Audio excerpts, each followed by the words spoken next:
Hey scrappers, I want to talk to you today about lead and the basic categories that make up lead. We're going to talk about range lead, wheel weights, and clean lead, and what to look for. Alright, this is range lead. Most of this stuff's going to be copper jacketed. It adds up really fast. A 5-gallon bucket of this stuff's no problem to have 80 pounds, 100 pounds, or even more. So it's definitely worth hunting this stuff down if you have access to it. Just make sure you check, make sure they're not saving it at the ranges. And if they let you have it, definitely take it. It usually goes for a few cents more a pound than what your wheel weights would go for, just because of the copper jacketing on it. So, alright, your wheel weights are going to usually be solid lead with a little bit of steel going into them.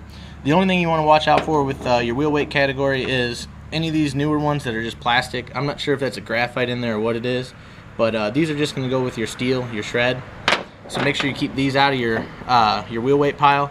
And then these newer ones, these sticky weights, even though they look like they would just be clean lead, they're not. They still buy these as a dirty, like a wheel weight price. So you can mix these in with your regular wheel weights, and that's really going to be the end of your dirty category. The only other thing would be is if you have like a counterweight off some kind of old equipment or machinery, tractors, sometimes they'll have a piece of steel bar going through for support.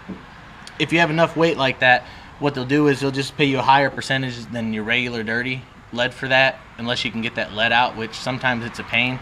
So if you have that, you can't get it out, just bring it in like that and they might work with you on the price. Call around and check to your different yards and just see what they do for that. Lead's heavy, it's going to add up really quick, so just keep that in mind, and it's not the worst thing in the world to sell this stuff as dirty.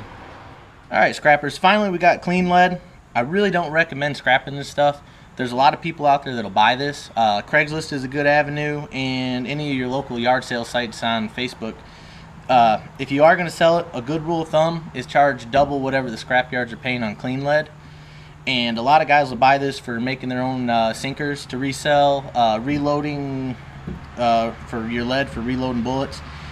And a lot of race car drivers use this for lead ballast for their cars. They'll melt it down and make the size ingots they need.